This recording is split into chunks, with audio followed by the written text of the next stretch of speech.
दक्षता प्राप्त करे। मैंने आपको पहले ही बताया कि ब्राह्मण वर्ण में जाएंगे तो वो वर्णानुसार इनकी शिक्षा का प्रबंध करेंगे। तो वहाँ जब ब्रह्मचर्य आश्रम के अंतर्गत जाएंगे तो ये वहाँ पर इस प्रकार की शिक्षा प्राप्त करे जो इनको तीनों प्रकार से संपन्न करे, मजबूत करे। ऐसा करेगा ये क्यों? क्योंकि तभी वो क्या कर पाएगा? प्रजा की रक्षा कर पाएगा।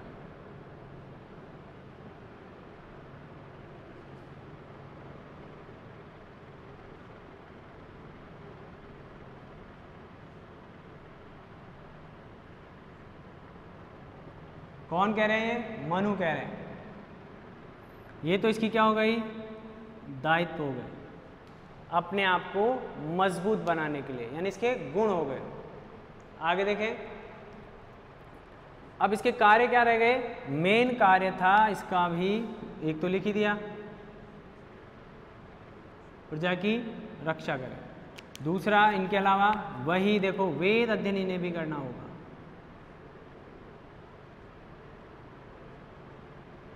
वेद अध्ययन, दान देना, लेना कुछ भी नहीं, आशीर्वाद लेंगे खाली। वेद अध्ययन, दान देना, यज्ञ करना,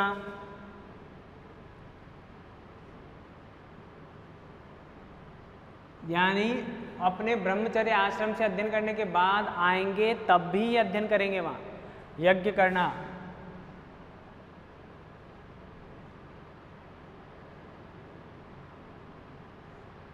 क्योंकि बाकी तो मैंने यहाँ लिख दिया। सैनिक दृष्टिकोण से मजबूत बनाना, तो सैनिक ट्रेनिंग लेंगे, हथियारों का प्रशिक्षण लेंगे, उनके जांचने परखने या सैनिक दशाओं में किस प्रकार से व्यवहार करना चाहिए, ये सारे तो यहाँ सीखेंगे ये, और इसको इम्प्लीमेंट करेंगे कहाँ? जब रक्षा करने की आवश्यकता है, प्रशासन को संभालने आएंगे तब।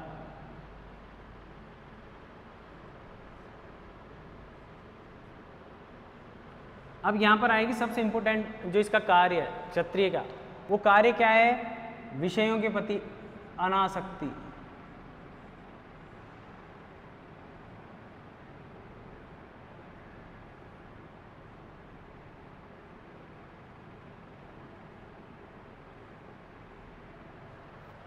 विषयों के प्रति क्या रखें? अनासक्ति रखें।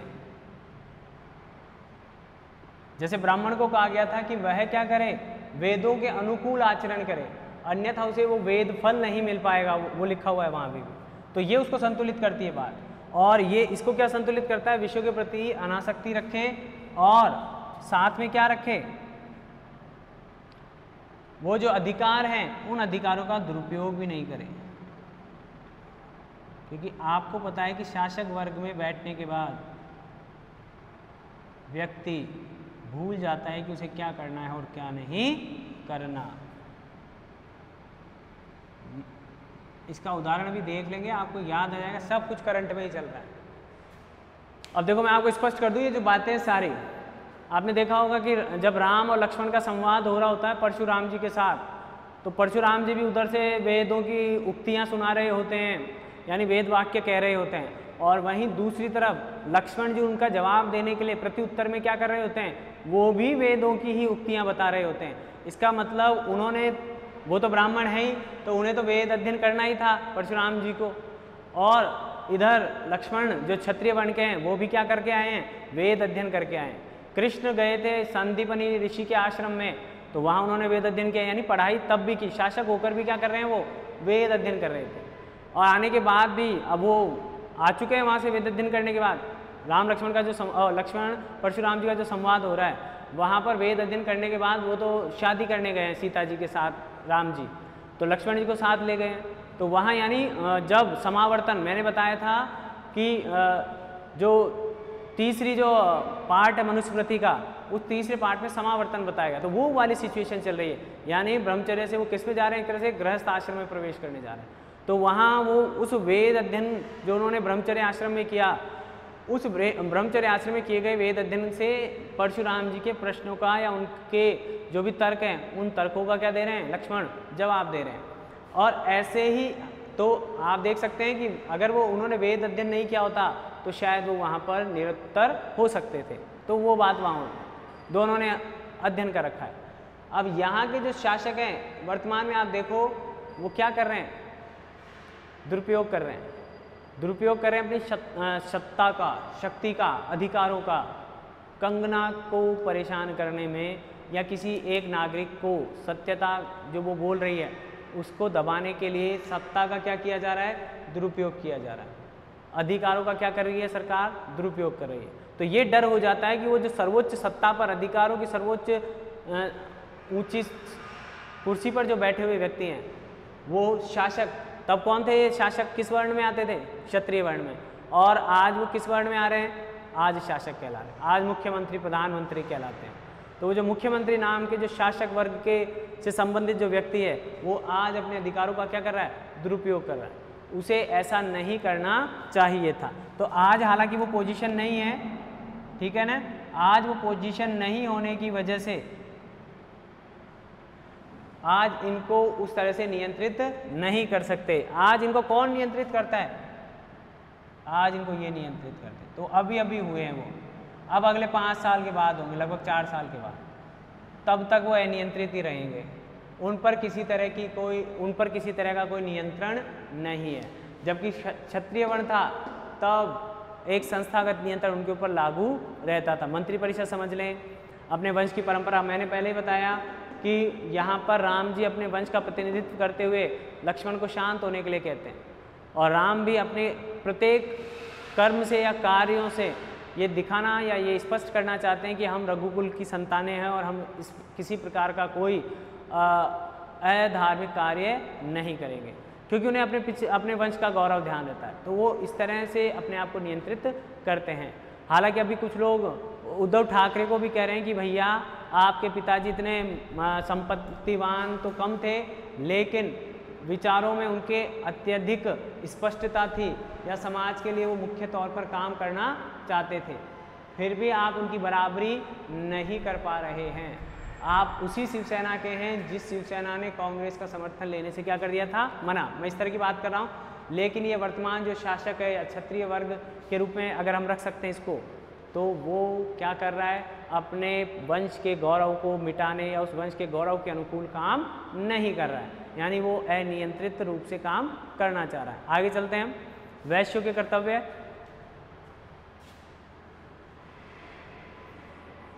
तो देखो आप सारी चीज़ें हमारे साथ साथ ही, मैंने पहले कहा political science is not only a subject, it is also your lifestyle, present lifestyle. तो you can connect yourself, you can connect yourself with current situation of state, ठीक है। तो आप बड़े अच्छे से समझ पाएंगे फिर। तो मैं आपको इसलिए कोशिश कर रहा हूँ कि आप अच्छे से पढ़ें, समझें और इन प्रश्नों को तैयार करके चलें।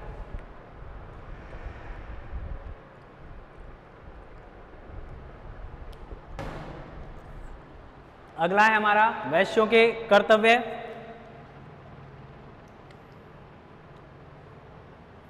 सी, वैश्य, जिसको आजकल हम बनिया कह देते हैं, ठीक है। गुप्ता, खंडेलवाल, अग्रवाल सारे इसी में आते थे।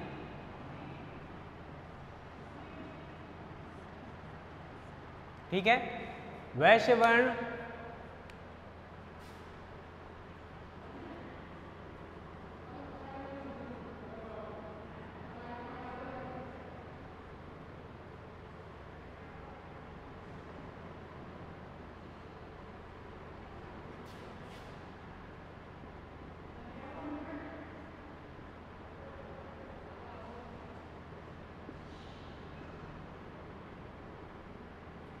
कहाँ से मानी जाती है? ब्रह्मा जी की जंघाओं से।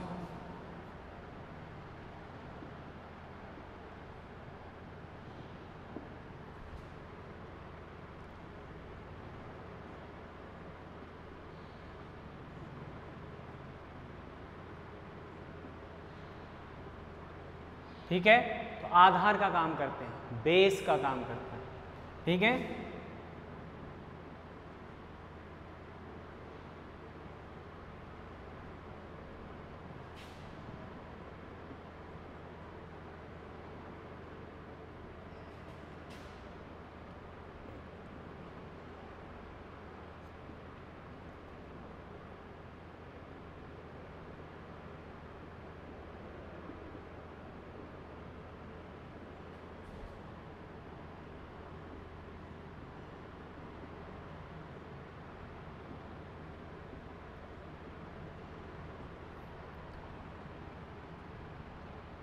अब इसका मुख्य दायित्व तो क्या है कि यह आर्थिक परिस्थितियों का आकलन करे भली भांति से, उनके प्रति जो विशेष ज्ञान या सूक्ष्म ज्ञान की आवश्यकता होती है उसको अर्जित करे।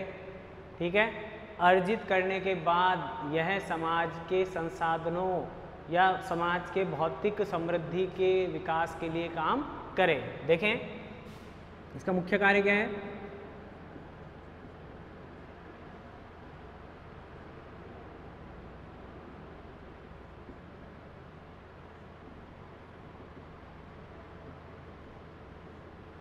समाज की आर्थिक संरचना और वित्त प्रणाली का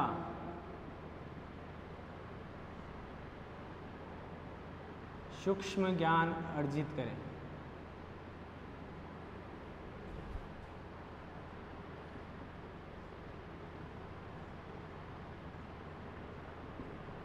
ठीक है, अब आपने वो कहानी तो सुनी होगी कि एक बालक था, उसके पिताजी थे, हर बालक के पिताजी होते हैं जनरली बात, लेकिन उसके पिताजी उसे उस कार्य के लिए धन नहीं दे रहे थे जिस कार्य की उसको अपेक्षा कर रहे थे।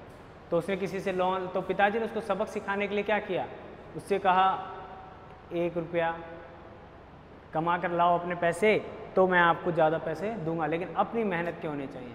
तो अब वो गया, कोई कार्य तो करना नहीं था, मम्मी से लिया, पिताजी ने कुएं में डाल दिया, सिस्टर से लिया, पिताजी ने कुएं में डाल दिया उसको। गुस्सा आ रहा था लेकिन क्या करता, ठीक है। फिर जब सारे संसाधन समाप्त हो गए तो अब वो किसके पास जाए, पैसे चाहिए थे, पिताजी ने कह रखा था। उस टाइम पिताजी की धाक थी, पिताजी शासक वर्ग थे, पिताजी क्या थे तब, घर के शासक वही थे, मुखिया। अब कहीं कोई जुगाड़ नहीं बैठा तो तब उसने क्या प्रयास किया, मेहनत की, इतनी मेहनत की कि 1 रुपया कमा सके, लाया, पिताजी को दिया, पिताजी ने क्या किया, कुएं में डाल दिया। अब कुएं में डालते हैं बेटे को, जो इतने दिन से भरा हुआ था उसके अंदर गुस्सा, क्रोध, वो सारा फटफड़ार उसको पिताजी को कहा, पिताजी ये क्या किया, मैं मेहनत से कमा कर लाया हूँ, ये और वो और ये, ऐसा किया। तो जब ऐसा किया तो उस बालक को वहीं पर आभास हो गया कि मैं दिन प्रतिदिन अपने पिताजी से मांग करता हूँ, तो वो मांग मुझे किस प्रकार से रखनी चाहिए या नहीं रखनी चाहिए। तो इस तरह उन्होंने उसको वित्त का महत्व समझाया। तो उन पिताजी को पहले खुद ने सीखा हुआ था कि वित्त वाकई में आता कैसे, धन आता कैसे और उसे किस प्रकार व्यय किया जाना चाहिए। जब ये बात उन्हें पता लग गई तो ये योग्यता उनके अंदर आ गई, तो अब वे समाज के लिए काम कर सकेगा। तो ऐसी शिक्षा दी जाए। उससे पहले जैसे आप स्कूल कॉलेज में भी पढ़ रहे हैं वित्त को, वैसे वहाँ भी गुरुकुल व्यवस्था में वर्णानुसार उसको वित्त की शिक्षा दी जाती थी, जिसको वो क्या करे, अर्जित कर ले, ऐसी व्यवस्था की गई थी। तो आगे चलते हैं। तो इस तरह वो उस प्रणाली का सूक्ष्म ज्ञान ले। उसके बाद आगे क्या होगा देखें। अब उसके बाद वो क्या करे, इसका मुख्य काम तो क्या है,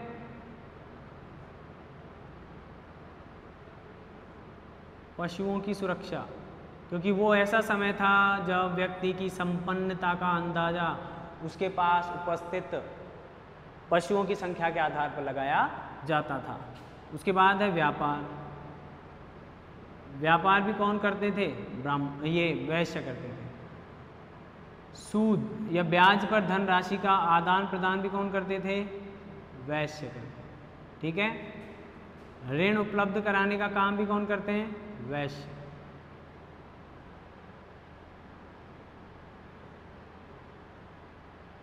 ये थे इस वर्ग के विशेष कार्य हुए जो इस वर्ग या इस वर्ण के लिए ही निश्चित थे,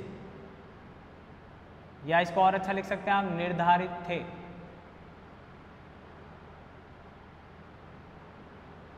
ठीक है, और जो सामान्य कार्य हैं वही अध्ययन करना यानी पढ़ना और पढ़ाना। ऐसा नहीं आपने अपनी जीवनचर्या, आप वहाँ से गुरुकुल से आ गए, वित्त का अध्ययन कर लिया और घर आकर फिर आपने पढ़ना लिखना छोड़ दिया या बिल्कुल पढ़ाई बंद कर दी। देखिए स्वाध्याय हमने उसमें भी पढ़ा था नियम में। तो स्वाध्याय क्या करता है, आपकी आवश्यकताओं को या आपके मस्तिष्क को विस्तृत विचारधारा उपलब्ध करवाता है। यानी आपके विचारों में जितनी गहनता है वह आपके स्वाध्याय की वजह से आती है। जो व्यक्ति जितना गहन अध्ययन करता है उसके विचारों में उतनी ही समृद्धि आती है, विस्तृत विचार होते हैं उसके। ऊपरी तौर पर जो जानकारियाँ होती हैं उनके अंदर उतरने का प्रयास किया जाता है जब वो व्यक्ति स्वयं क्या करता है, अध्ययन करता है।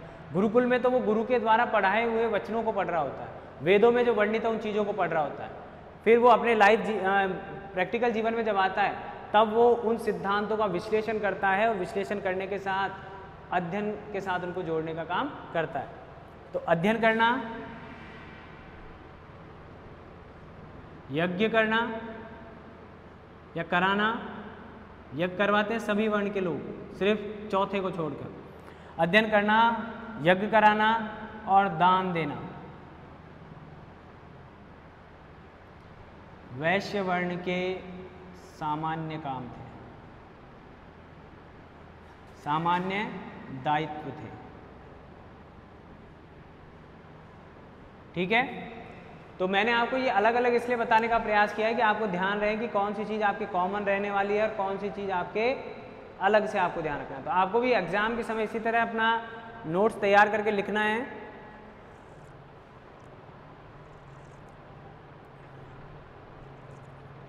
देखें आप इसको,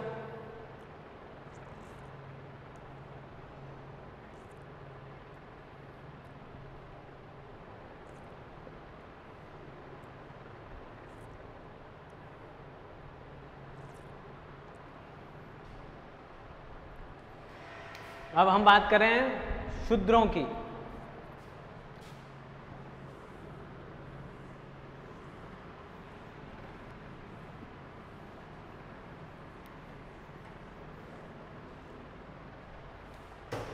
मैंने आपको एक दिन मैंने आपको जंक फूड खिलाया था इसके माध्यम से, तो आप बता सकते हैं वो कौन से भाग में था? खाद्य और अखाद्य वस्तुओं के बारे में जानकारी कौन से भाग में दी गई है? मनुस्मृति के कौन से अध्याय में दी गई है?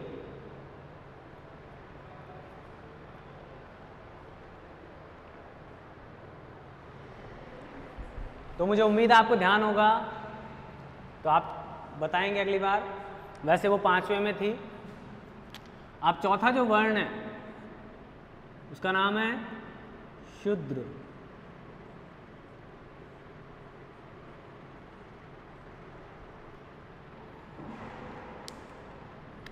सबसे पहले इसकी उत्पत्ति,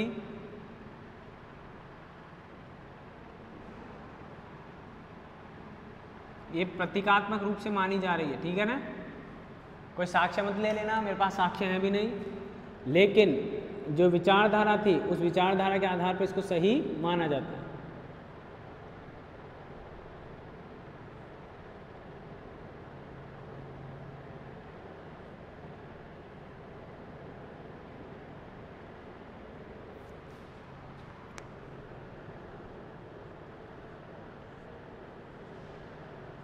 ठीक है,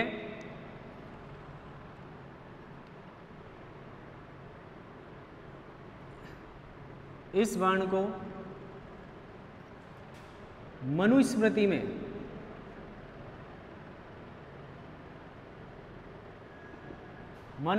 में निम्नतम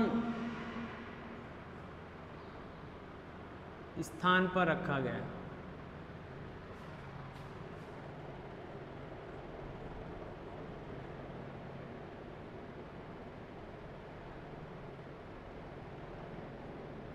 ठीक है, तो आप समझ सकते हैं कि ये कौन से स्थान पर है? निम्नतम स्थान पर। आगे चले। अब इसकी योग्यता विशेष या कार्य विशेष एक जैसे ही है। इसका जो कार्य है या इसका जो दायित्व है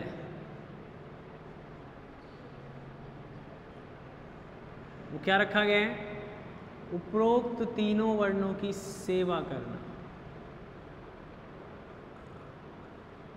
उपरोक्त तीनों वर्णों की सहायता या सेवा करना।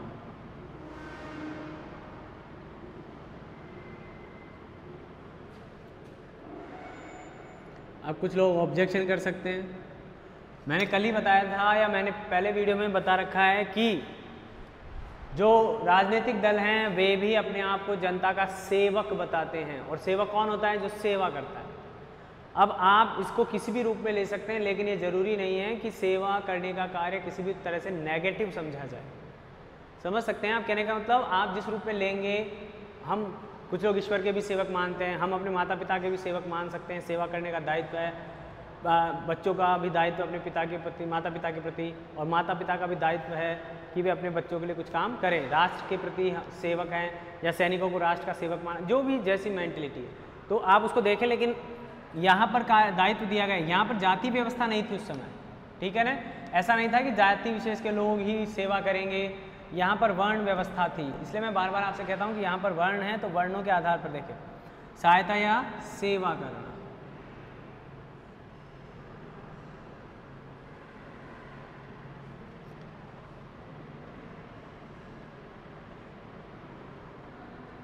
ठीक है, इस पर किसी तरह का कोई, देखो अनिंदक की स्थिति में रहना चाहिए था। एक शब्द और है यहाँ पर,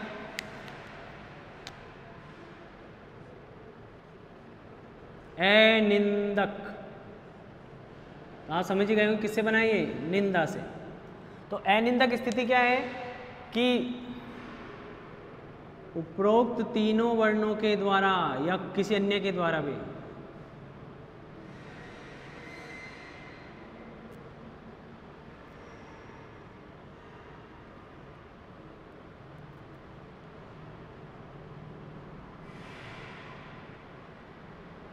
की गई निंदा या प्रशंसा पर ध्यान दिए बिना निरंतर अपना कार्य करते रहना, निरंतर अपना कार्य करते रहना, ठीक है। ये स्थिति क्या कहलाएगी, अनिंदक स्थिति।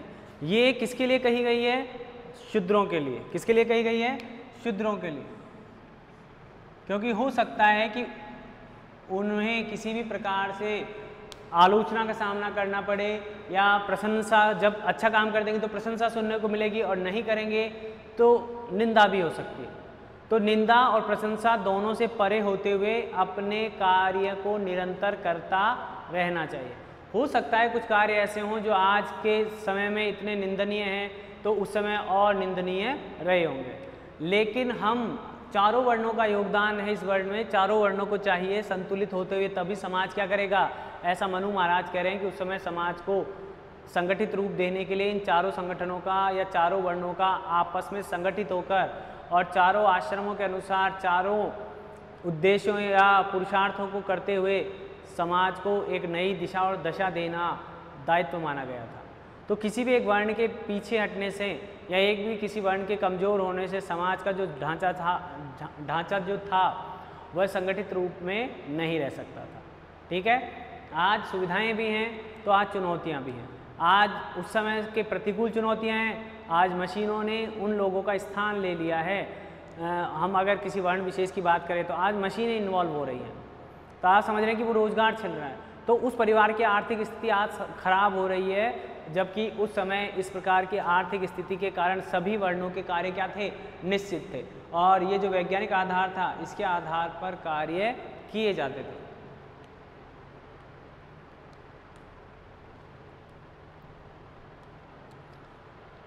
आगे देखें आप इसी में, और क्या करते थे यहाँ, ये स्थिति तो हो गई, शूद्रों को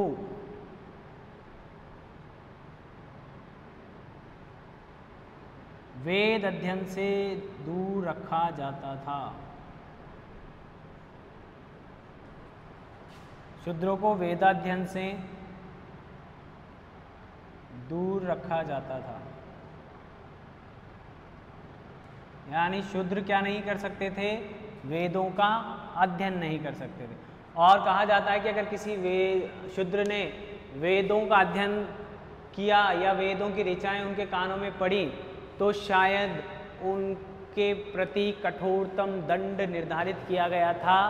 हालांकि कहा है, कहीं साक्ष्य नहीं कि ऐसा किया गया हो, ये उन्हें भयभीत करने के लिए या उनमें वेदों के प्रति एक अनासक्ति का भाव रहे, ऐसा करने के लिए कहा गया। उन्होंने कहा गया कि अगर किसी शूद्र के कानों में अगर वेदों की ऋचाएं पड़ जाएं तो उसके कानों में शीशा पिघलाकर डाला जाना चाहिए था, ऐसा कहा गया। प्रमाण नहीं है कभी ऐसा हुआ हो, लेकिन बात यही है कि ऐसा क्यों। तो ये देखिए कारण क्या था, मानसिकता क्या थी, आधार क्या रखा, या तो उनकी वेदों के प्रति अज्ञानता,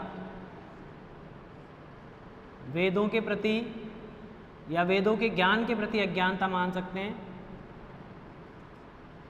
वेदों के ज्ञान के प्रति अज्ञानता, या उनकी निंदा किया जाना,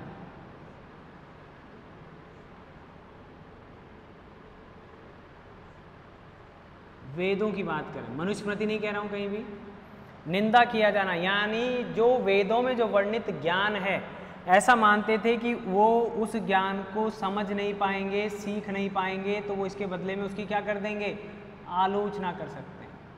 ठीक है, तो वेदों की आलोचना नहीं की जाए, या आलोचना से वेदों के ज्ञान को बचाने के लिए शूद्रों को कहा गया कि वे वेद अध्ययन से दूर रहें। कुछ लोग ये भी कह देते हैं कि वेदों का अध्ययन करने से शायद शूद्रों में अपनी स्थिति के प्रति कोई किसी प्रकार का दूसरा भाव व्यक्त हो, या वेद पढ़कर वे भी अन्य वर्णों के समान किसी तरह की मांग न कर ले, शायद इसलिए उनको दूर रखा गया हो। क्योंकि अगर समाज में अगर एक ही वर्ण के लोग हो जाएंगे, वैश्य वर्ण के हो जाएंगे, या सभी ब्राह्मण वर्ण के हो जाएं, या सभी क्षत्रिय वर्ण के हो जाएं, तो भी सामाजिक व्यवस्था काम नहीं कर सकेगी। समाज को अगर संगठित रूप से काम करना है तो चारों वर्णों को मिलकर काम करना होगा, इसीलिए उन्हें वेद अध्ययन से क्या रखा गया, दूर रखा गया। हम समाज में उनके विभाजन की बात नहीं कर रहे हैं, उच्चतम अभी बात करेंगे, पहले आप देख लें ये सारे काम हो गए हैं, यहाँ पर ध्यान से देख लें आप, सारे वर्णों के काम हमने कर लिए हैं बड़े आसानी से, आपके मन में होने चाहिए, लिखा जैसा गया है वैसा लिखेंगे तो आपको बड़े अच्छे से याद हो जाएंगे। निम्नतम स्थान मिला है, पैरों से उत्पत्ति हुई है, ये पहले से पता है आपको, सेवा करना प्रमुख कार्य है इनका, ठीक है, तीनों वर्णों की, और इन्हें किससे दूर रखा गया, वेदाध्ययन से दूर। कारण क्या बताया गया, श्रद्धा नहीं है, वेदों के प्रति क्या नहीं है, वेदों के प्रति श्रद्धा भी नहीं है।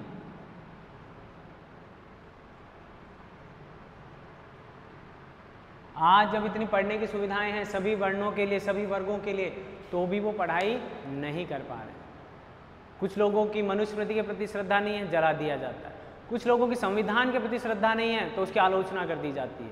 ठीक है, कुछ लोगों के द्वारा भारत में श्रद्धा नहीं है तो भारत के प्रति नारे लगाए जाते हैं, टुकड़े होंगे तेरे, ऐसे।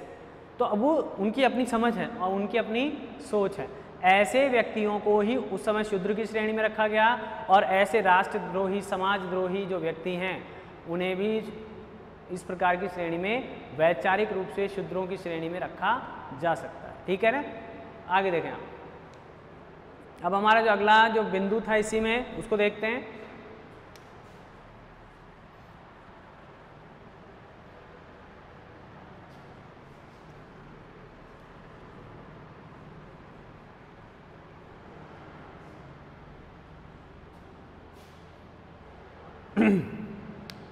इसमें ये ध्यान रखें आपको क्या क्या दिमाग में बैठा नहीं है चीजें।